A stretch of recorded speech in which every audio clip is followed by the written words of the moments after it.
I love bringing this type of event to places and to people where we spend some time in movement, in contemplation, and then we get to experience a little bit of creativity.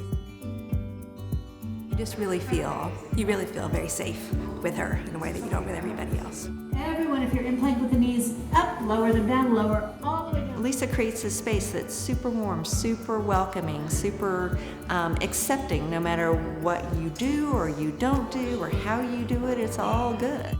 I came with something I wanted to think about and ponder, and I feel like I had time to resolve things. So that was really meaningful. She always seems to know the right words to say and the right things to do to include everyone. Go with an open mind, and you'll be pleasantly surprised.